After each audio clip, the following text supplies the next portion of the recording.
இடம்பொருள் நேயர்களுக்கு வணக்கம். ஸோ இன்னைக்கு பார்த்தீங்க அப்படின்னா இப்போ பாண்டியன் ஸ்டோர் சீரியலில் இப்போ தங்கமயிலுடைய அராஜகங்கள் தான் கதையில் முக்கியமான விஷயமா போயிட்டு இருக்கு. அதில் தங்கமயில் கூட சேர்ந்து ஜோடி சேர்ந்து எப்படி சிறகடிக்க ஆசையில் விஜயாவும் ரோகிணியும் மாமியார் மருமகளாக சேர்ந்து பிரச்சனை பண்ணுறாங்களோ அந்த மாதிரி இங்கே மாமனார் மருமகளாக பார்த்தீங்கன்னா பாண்டியனும் இந்த பக்கம் தங்கமயிலும் சேர்ந்து எல்லாருடைய நிம்மதியும் கெடுத்துக்கிட்டு இருக்காங்க. முதல்ல பார்த்தீங்க அப்படின்னா மீனாவுக்கும் செந்திலுக்கும் இடையில இங்கே சென்னை வரைக்கும் போனவங்களுக்கும் ஒரு நிம்மதியை கொடுக்காம அவங்கள போட்டு படுத்தி எடுத்துட்டு இருக்காரு பாண்டியன். இந்த பக்கம் பார்த்தீங்க அப்படின்னா ராஜி அவங்க வாழ்க்கையில உருப்படுறதுக்கு அவங்க ஒரு டியூஷன் ஆரம்பிக்கலாம், தன்னுடைய கணவருக்கு ஹெல்ப் பண்ணலாம், சந்தர்ப்ப சூழ்நிலையால பண்ண கல்யாணத்துக்கு அவர் கஷ்டப்பட்டு இருக்காருன்னு சொல்லிட்டு யோசிச்சா அதையும் கெடுத்து விடுற வேலையில தங்கமயில் இறங்குறாங்க. ஏன்னா அவங்கள காப்பாத்திக்கிறதுக்கு. இதுல ஏற்கனவே பார்த்தீங்கன்னா கோமதிக்கு ஒரு பக்கம் கடுப்பை வேற கொடுத்துக்கிட்டே இருக்காங்க, ரெண்டு சைடும் மாத்தி.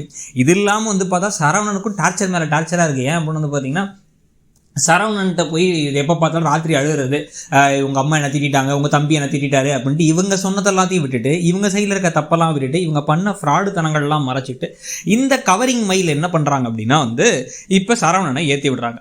இப்போ இந்த கூத்தெல்லாம் நடந்து கடைசியில் சரவணனே நேராக எல்லாரும் முன்னாடி வச்சு கேள்வி கேட்கறதுக்கான வாய்ப்புகளோ இல்லை தனியாக கூட்டு போய் கதிர்கிட்ட ஏன்டா எப்படா நீ என் பொண்டாட்டிகிட்ட அப்படி பேசலாம், அவளை வந்தா உன்ட்ட தெரியாமல் டியூஷன் விஷயத்த சொல்லிட்டு அதுக்கு போய் சம்மந்தம் இல்லாமல் நீங்கள் ஏன் பேசுனீங்க, உங்களுக்கு சம்மந்தம் இல்லாத விஷயத்தில் ஏன் தலையிட்டீங்க, நீங்கள் இந்த மாதிரி தலையிடாதீங்கன்னு சொல்லி சொன்னியா, ரொம்ப வருத்தப்படுறாடா அப்படின்னா நான் இது பார் என்னைக்கும் உனக்கு என்ன நல்லா தெரியும், நான் போய் தேவையில்லாமல் போய் அவங்கள போய் அவங்க சும்மா சின்னதாக சிம்பிளாக சொல்லியிருந்தாலும் அது போய் சண்டைலாம் போட்டிருக்க மாட்டேன். தெரியாமல் வாய் தவறி வந்துருச்சுட்டு அவங்க தெரியாமல் வாய் தவறுலாம் வரல, பார்த்து அவங்க இந்த விஷயத்த சொல்லி சொன்னது மட்டும் இல்லாமல் பக்கத்து வீட்டில் என்ன நினைப்பாங்க, எங்கள் வீட்டிலலாம் எங்கள் அப்பாவை கேட்காம எதுவுமே பண்ண மாட்டாங்க, உங்கள் வீட்டில் ஏன் இப்படி பண்ணுறாங்க அப்படின்லாம் வேற ஏற்றி விட்டாங்க. ஏற்றி விட்டதுனால தான் அப்பா இன்னும் எக்ஸ்ட்ராவாக கோவமானார்.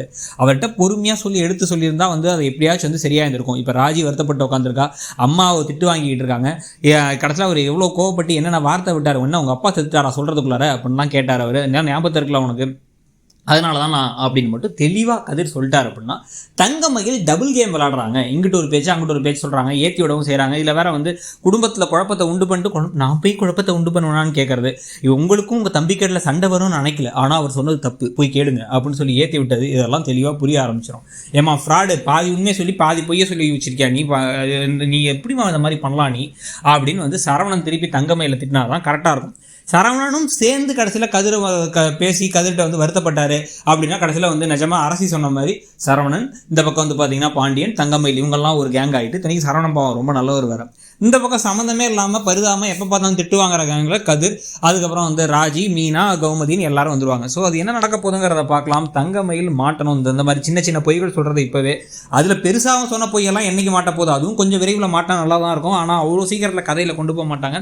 நீங்கள் என்ன நினைக்கிறீங்க அதை பற்றிங்கிறத சொல்லுங்கள். தேங்க்யூ. இடம்பொருள் நேயர்களுக்கு வணக்கம். ஸோ இன்னைக்கு பார்த்தீங்க அப்படின்னா இப்போ பாண்டியன் ஸ்டோர்ஸ்